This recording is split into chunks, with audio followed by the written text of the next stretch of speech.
Good morning everyone. आज का the Hindu discussion हम स्टार्ट करते हैं फिफ्थ और सिक्स्थ शेड्यूल के अमेंडमेंट के साथ कि फिफ्थ और सिक्स्थ शेड्यूल क्या होता है, क्योंकि मणिपुर बहुत ज़्यादा चर्चा में है। मणिपुर में जो मीती और कुकी के बीच जो क्राइसिस चल रहा है उसकी वजह से आसाम और मेघालय, त्रिपुरा और मिज़ोरम ये सब जो है बहुत ज़्यादा चर्चा में है। तो हम इसको डिस्कस करना बहुत ज़रूरी है। यूपीएससी इनडायरेक्टली इससे पूछ सकती है। हम इलोबरेटली इसके आगे आपको नोट्स प्रोवाइड करेंगे और हमारे चैनल को ज़्यादा से ज़्यादा सब्सक्राइब कीजिए, लाइक कीजिए और लोगों से के साथ शेयर कीजिए। तो पहला आर्टिकल हम देख लेते हैं फिफ्थ एंड सिक्स्थ शेड्यूल के साथ। देखो फिफ्थ और सिक्स्थ शेड्यूल क्या होता है। देखो फिफ्थ और सिक्स्थ शेड्यूल होता है किसी भी ट्राइबल एरिया के इंटरेस्ट को प्रोटेक्ट करने के लिए। मान लीजिए आपके सिक्स्थ शेड्यूल में, मान के लीजिए आपके सिक्स्थ शेड्यूल में 4 स्टेट आते हैं, आसाम, मेघालय, त्रिपुरा एंड मिजोरम। इसे हम शॉर्ट फॉर्म में ATM करके याद करते हैं। ये शॉर्ट फॉर्म है। आपको सिक्स्थ शेड्यूल के जो मेंबर हैं या सिक्स्थ शेड्यूल के स्टेट हैं उनको ज़्यादा दिक्कत आपको नहीं होगी। तो ट्राइबल के इंटरेस्ट को प्रोटेक्ट करने के लिए फिफ्थ और सिक्स्थ शेड्यूल का यूज़ किया जाता है। बहुत सारे हमारे यहाँ ट्राइबल्स हैं जिनकी ऑटोनॉमी है, वो अपने कल्चर को प्रोटेक्ट करना चाहते हैं। वो चाहते हैं कि ज़्यादा से ज़्यादा हमारे ऑटोनॉमी में कोई इंटरफेयर ना करे। तो इसीलिए आज़ादी के बाद जवाहरलाल नेहरू ने ट्राइबल एरिया को प्रोटेक्ट करने के लिए सिक्स्थ और फिफ्थ शेड्यूल लाया। मैंने आपको बताया ये सिक्स्थ शेड्यूल में 4 स्टेट आते हैं, आसाम, मेघालय, त्रिपुरा एंड मिजोरम। और इसमें एक ऑटोनॉमस डिस्ट्रिक्ट काउंसिल होती है और ये ऑटोनॉमस डिस्ट्रिक्ट काउंसिल अपॉइंट की जाती है गवर्नर के द्वारा। और इसमें गवर्नर जो है केवल 4 मेंबर चूज करता है, बाकी मेंबर जो है स्टेट से आते हैं। जैसे मान लो 30 मेंबर हैं ऑटोनॉमस डिस्ट्रिक्ट काउंसिल में और इसमें से 26 जो है स्टेट से आएंगे, ट्राइबल्स उन्हें चूज करेंगे और 4 मेंबर गवर्नर के द्वारा चूज किए जाएंगे। गवर्नर इन्हें कभी भी हटा सकता है। वैसे टर्म इनका 5 साल होता है, मगर गवर्नर के विल के ऊपर है, वो कभी भी इसको हटा सकता है। ठीक है। दूसरी इंपॉर्टेंट चीज़ क्या है, अगर फिफ्थ शेड्यूल उसी एरिया को डिक्लेयर किया जाएगा जिसमें मिनिमम पॉपुलेशन 50% है। बहुत इंपॉर्टेंट पॉइंट है। फिफ्थ शेड्यूल उसी एरिया को डिक्लेयर किया जाएगा जिस एरिया में अप्रॉक्स 50% ट्राइबल पॉपुलेशन। हम जानते हैं फिफ्थ शेड्यूल में 10 स्टेट आते हैं, आसाम हो गया, सॉरी आसाम नहीं, मतलब आंध्रा हो गया, गुजरात हो गया, ठीक है, मध्य प्रदेश भी है शायद, मगर बिहार नहीं है। हम लोग आगे इसको आपको नोट्स प्रोवाइड करेंगे एलोबरेटली, नेक्स्ट लेक्चर में इसको हम डिस्कस कर देंगे। तो आज फ्रंट पेज की न्यूज़ है, इसको आपको माइंड मैप बनाना बहुत ज़रूरी है। ठीक है। तो ये चीज़ आप यहाँ देख लीजिए कि फिफ्थ शेड्यूल में ट्राइबल एडवाइजरी काउंसिल होती है और गवर्नर के पास पावर होती है, वो लॉ को मॉडिफाइड कर सकता है। ये गवर्नर जो है लॉ को मॉडिफाइड करता है गुड गवर्नेंस के लिए और पीस के लिए। जो ट्राइबल एडवाइजरी काउंसिल होती है, मैंने आपको पहले बताया कि इसमें 3/4 मेंबर जो होते हैं वहां के MLA होते हैं। ठीक है, वहां के MLA होते हैं। 3/4 मेंबर जो होते हैं ट्राइबल एडवाइजरी काउंसिल के, वहां के MLA होते हैं। और ट्राइबल एडवाइजरी काउंसिल वहीं होती है, फिफ्थ शेड्यूल वहीं होता है जहां पर ट्राइबल की पॉपुलेशन लगभग 50% है या उससे ज़्यादा है। ठीक है। तो ये पॉइंट बहुत इंपॉर्टेंट है, इसको लर्न कर लेना। ये आपको ईजिली याद हो जाएगा कि एजुकेशन को प्रमोट करते हैं ये, ठीक है, और इकोनॉमिक इंटरेस्ट को प्रमोट करते हैं, हेरिटेज को कंजर्व करते हैं, कल्चर को कंजर्व करते हैं। अगली पॉइंट जान लेते हैं फिफ्थ शेड्यूल के प्रोविज़न आर्टिकल, कॉन्स्टिट्यूशन के आर्टिकल 244 क्लॉज 1 में आते हैं। Please learn this. Fifth schedule के प्रोविज़न हमारे कॉन्स्टिट्यूशन के आर्टिकल 244(1) में आते हैं, जबकि सिक्स्थ शेड्यूल के प्रोविज़न हमारे कॉन्स्टिट्यूशन के आर्टिकल 244 क्लॉज 2 में आते हैं। मतलब 244 आर्टिकल आपको पता होना चाहिए। फिफ्थ शेड्यूल और सिक्स्थ शेड्यूल का जिक्र हमारे आर्टिकल 244 में दिया गया है। आर्टिकल 275 बहुत इंपॉर्टेंट है, अक्सर बहुत चर्चा में रहता है, आप इसमें नोट कर लेना। इसमें क्या करती है, सेंट्रल असिस्टेंट प्रोवाइड करती है किसी भी स्टेट को। अगर सेंटर को फील होता है कि ये जो स्टेट है इसमें फाइनेंसेस की कमी है। देखो ट्राइबल डिस्ट्रिक्ट जो ऑलरेडी हैं वो बहुत ज़्यादा दिक्कत में रहते हैं। उनके पीछे रीज़न क्या होता है कि ट्राइबल्स के पास ऐसे इकोनॉमिक प्रोजेक्ट नहीं होते हैं, कॉमर्शियल हब नहीं होता है, उनके पास केवल एंशिएंट और मिडिएवल टाइप एग्रीकल्चर टेक्निक होती हैं। तो इसलिए यहाँ पर क्या अगला पॉइंट जो है, फिफ्थ शेड्यूल के अंदर जो अमेंडमेंट होते हैं वो आर्टिकल 368 के अंदर नहीं रिकॉग्नाइज किए जाते हैं। देखो मैं अभी आपको आगे पढ़ाने वाला हूं कि कैसे, बहुत इंपॉर्टेंट आर्टिकल है कि कैसे आर्टिकल 368 के अंदर अमेंडमेंट होते हैं, किस अमेंडमेंट को आर्टिकल 368 के अंदर रखा जाता है, किस अमेंडमेंट को आर्टिकल 368 के अंदर नहीं रखा जाता है। जैसे मान लो कोई स्टेट है, मान लेते हैं ये जम्मू कश्मीर है, इसको 2 भागों में बांटना है, तो इसमें अमेंडमेंट करने की हमें ज़रूरत नहीं है, इसमें स्पेशल मेजॉरिटी नहीं चाहिए, सिंपल मेजॉरिटी चाहिए और कोई भी अमेंडमेंट करने की ज़रूरत नहीं है। ठीक है, ये चीज़ इंपॉर्टेंट हो गई। अब 6 शेड्यूल देख लेते हैं। देखो 6 शेड्यूल में सबसे इंपॉर्टेंट चीज़ है, 6 शेड्यूल में होती है ऑटोनॉमस डिस्ट्रिक्ट काउंसिल, और ये ऑटोनॉमस डिस्ट्रिक्ट काउंसिल 4 स्टेट में होती है। मैंने आपको बताई है एटीएम क्या है?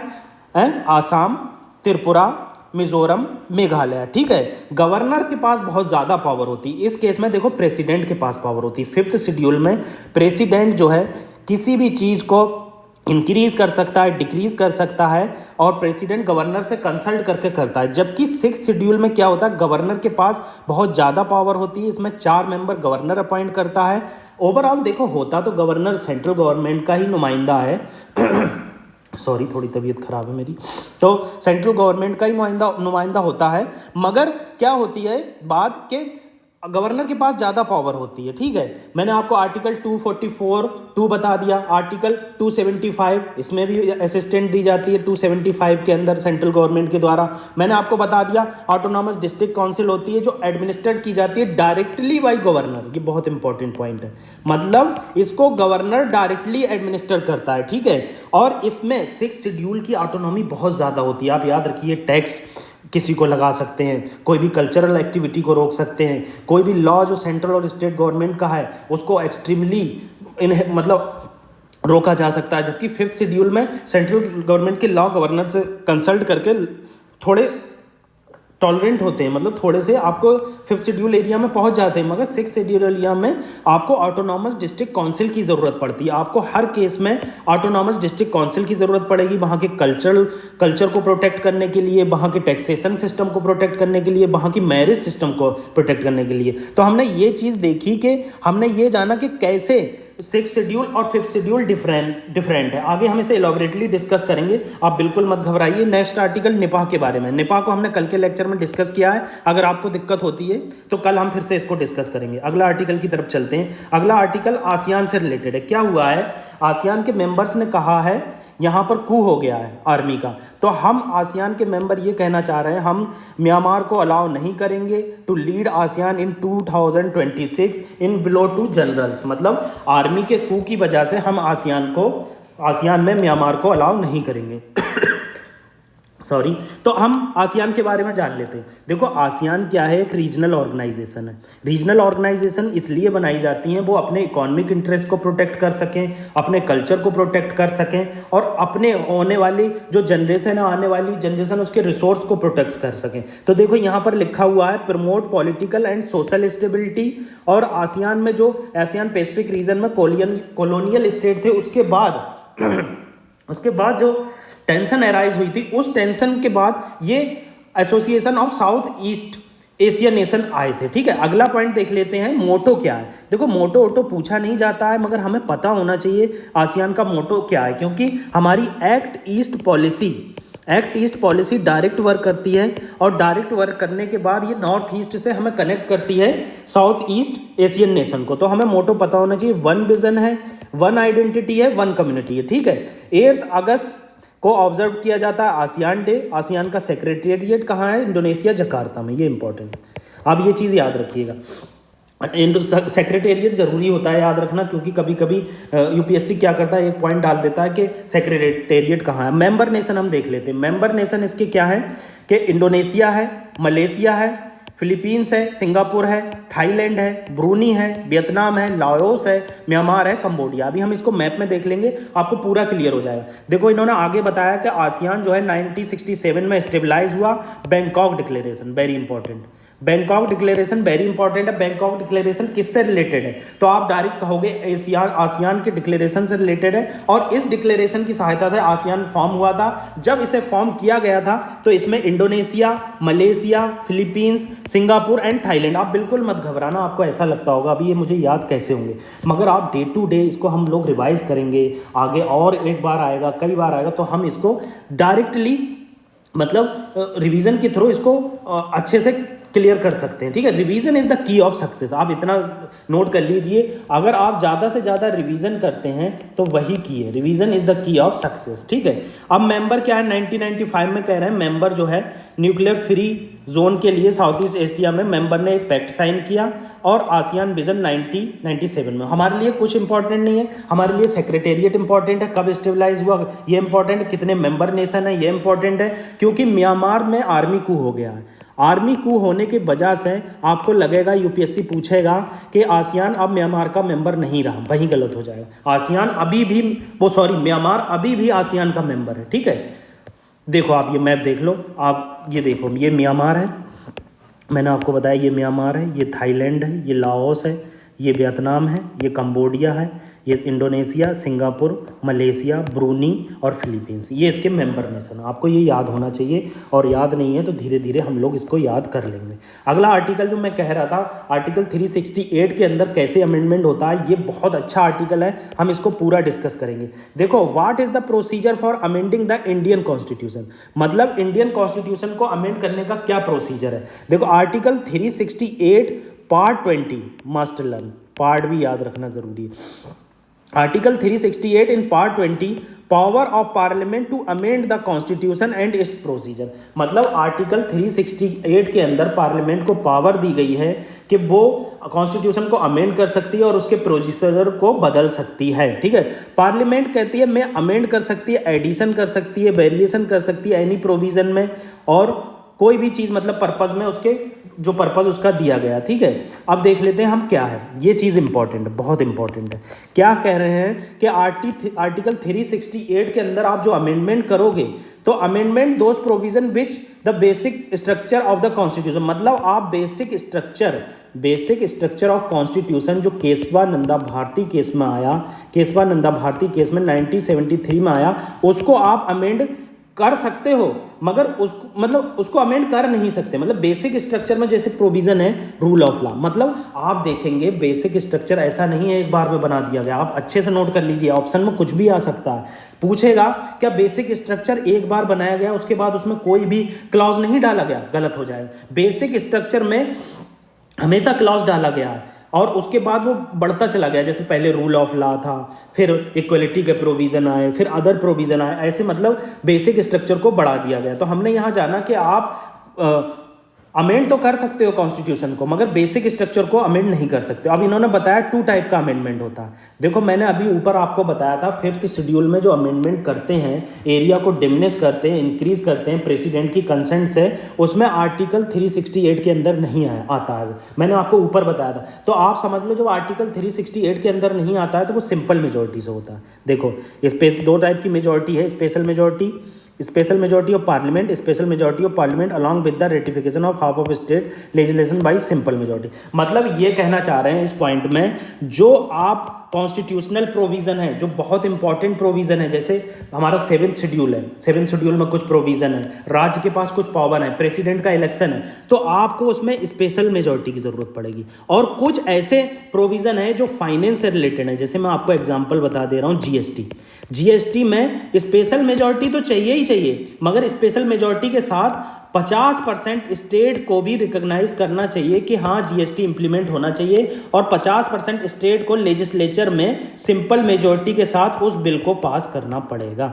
देखो, मैं यहाँ पर आपको 2 चीज़ें बता देता हूँ, सिंपल मेजोरिटी और स्पेशल मेजोरिटी में क्या डिफरेंस है। सिंपल मेजोरिटी होती है कि आप कोई लॉ लाए, उसे प्रेजेंट एंड वोटिंग करके उसको पास कर दिया। ठीक है, जो मेंबर प्रेजेंट है, मतलब मान लो 500 मेंबर हैं लोकसभा में, मगर मेंबर जो है 450 ही प्रेजेंट है। तो 450 में जो मेजोरिटी बनेगी उसको हम, मान लो ये बनी 226 मेजोरिटी बनी, तो 226 मेंबर से पास कराएंगे और उस प्रोविज़न को इम्प्लीमेंट कर देंगे फिफ्थ शेड्यूल वाले को। जैसे किसी भी स्टेट की बाउंड्री को डिमिनिश करना, इंक्रीज करना, कर देंगे। जबकि जो है स्पेशल मेजोरिटी में आपको क्या है कि प्रेजेंट एंड वोटिंग तो मेजोरिटी चाहिए ही चाहिए, प्लस जो 500 मेंबर का पार्लियामेंट है, 500 मेंबर की जो क्या कहते हैं इस 500 मेंबर का चैम्बर है, उसकी भी मेजोरिटी चाहिए 250। देखो मेन डिफरेंस है। सिंपल मेजोरिटी में क्या है, जितने मेंबर हैं प्रेजेंट एंड वोटिंग कर देते हैं। स्पेशल मेजोरिटी में क्या है, प्रेजेंट एंड वोटिंग तो होता ही होता है, मगर जितना हाउस, जितने मेंबर का चैम्बर है उसकी भी मेजोरिटी चाहिए होती है, चाहे वो मौजूद हो चाहे मौजूद ना हो। ठीक है, अब देखो यहाँ पर इनने नेक्स्ट पॉइंट में क्या बताया है। नेक्स्ट पॉइंट में कह रहा है simple majority of each house present and voting.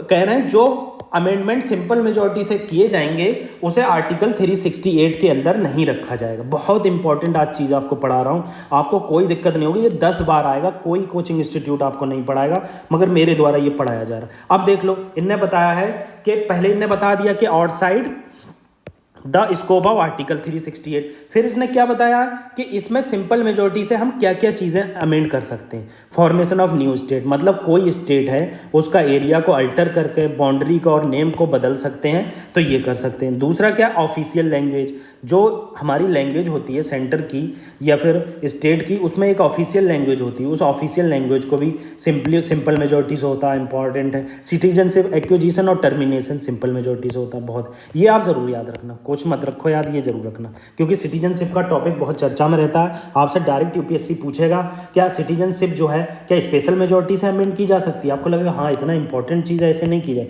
मगर सिटीजनशिप एक्विजिशन और टर्मिनेशन ईजिली सिंपल मेजोरिटी से अमेंड किया जा सकता है इस प्रोविजन को। ठीक है, election of parliament and state legislature, fifth schedule मैंने देखो आपको बताया था, फिफ्थ शेड्यूल का एरिया जो है कैसे बढ़ाना है घटाना है वो भी सिंपल मेजोरिटी से होगा, और administration of six schedule tribal area वो भी इसी सिंपल मेजोरिटी से होगा। अब आप स्पेशल मेजोरिटी देख लीजिए। स्पेशल मेजोरिटी मैंने बताई है, कोई भी बिल आप इंट्रोड्यूस करोगे तो आर्टिकल 368 के अंदर उसमें अमेंडमेंट होगा। अब स्पेशल मेजोरिटी से क्या क्या प्रोविजन है ये बहुत याद, सिंपल मेजोरिटी वाले आप याद नहीं रखेंगे चल जाएगा, मगर स्पेशल वाले ज़रूर याद रखना। जैसे जैसे आप पढ़ते जाएंगे धीरे धीरे आपको सब याद होता जाएगा, आप चिंता मत कीजिए। आप ज़्यादा घबराएंगे, चीज़ों को जल्दी करेंगे तो चीज़ें नहीं होंगी। तो ठीक है, पहला पॉइंट इसमें क्या है कि फंडामेंटल राइट और डायरेक्टिव प्रिंसिपल के कुछ प्रोविज़न हैं, उसको स्पेशल मेजोरिटी चाहिए होती है, और बेसिक स्ट्रक्चर में भी आप तब्दीली नहीं ला सकते। देखो लिखा है but the amendment should be with in basic structure, मतलब यही कहना चाह रहा है कि आप कोई भी फंडामेंटल राइट में अमेंडमेंट लाते हैं जैसे राइट टू इक्वलिटी, तो ये बेसिक स्ट्रक्चर के अंदर होना चाहिए। अगर ये बेसिक स्ट्रक्चर के बाहर है तो ये अमेंडमेंट नहीं माना जाएगा। ठीक है, मतलब बेसिक स्ट्रक्चर को आपको वायलेट नहीं करना, ये बहुत इंपॉर्टेंट है। देखो डेमोक्रेटिक कंट्री में जो बेसिक स्ट्रक्चर है अगर उसका वायलेशन होता है तो अराजकता आ सकती है, वन पार्टी रूल आ सकता है, आर्मी का डोमिनेंस हो सकता है। ठीक है, तो यहाँ पर हमने देखा स्पेशल मेजोरिटी कंसेप्ट। अब देखो वही बात कि अगर जैसे जीएसटी का मैंने एग्जांपल बताया कि आपको स्टेट की परमिशन लेना पड़ेगी 50% स्टेट की विद सिंपल मेजोरिटी। एक बार आप और सुन लो, आपको स्पेशल मेजोरिटी पार्लियामेंट की तो चाहिए ही चाहिए, फाइनेंस से रिलेटेड और स्टेट में जो अदर चीज़ें हैं जैसे प्रेसिडेंट का इलेक्शन, सुप्रीम कोर्ट और हाई कोर्ट के प्रोविज़न, ठीक है, स्टेट का रिप्रेजेंटेशन इन पार्लियामेंट में, डिस्ट्रीब्यूशन ऑफ लेजिस्लेटिव पावर, वही बात से 7th शेड्यूल वाली। ठीक है, और extend executive power union to the state, मतलब क्या करती है कभी कभी यूनियन अपनी पावर को स्टेट की तरफ खींच देती है, तो उस प्रोविज़न को भी स्पेशल मेजोरिटी से किया जाएगा। ठीक है, तो यहाँ पर स्पेशल मेजोरिटी मैंने आपको पहले ही बताया कि आपको प्रेजेंट एंड वोटिंग से तो पास कराना ही पड़ेगा, मगर चैम्बर में जितने मेंबर हैं उस चैम्बर की मेजॉरिटी 251 हुई हमारे लोकसभा की, वो कराना पड़ेगा, वो प्रेजेंट है नहीं है, और प्लस स्टेट की लेजिस्लेटिव असेंबली में उस बिल को, जैसे जीएसटी, उस बिल को 50% से पास कराना पड़ेगा। ठीक है, तो मैंने ये प्रोविज़न आपको यहाँ बता दिया, आपके लिए बहुत इंपॉर्टेंट है, ये चीज़ बहुत इंपॉर्टेंट है। आज के लिए थोड़ा मैं सॉरी कहना चाहता हूँ, मेरी तबीयत ठीक नहीं है और बारिश भी बहुत हो रही है, तो थोड़ा सा डिस्कशन में प्रॉब्लम आ सकती है, कुछ आपको चीज़ें अच्छी नहीं लग सकती हैं, मैं उसके लिए सॉरी कहना चाहता हूँ। आप हमारे चैनल को ज़्यादा से ज़्यादा सब्सक्राइब कीजिए, लोगों में शेयर कीजिए। Thank you.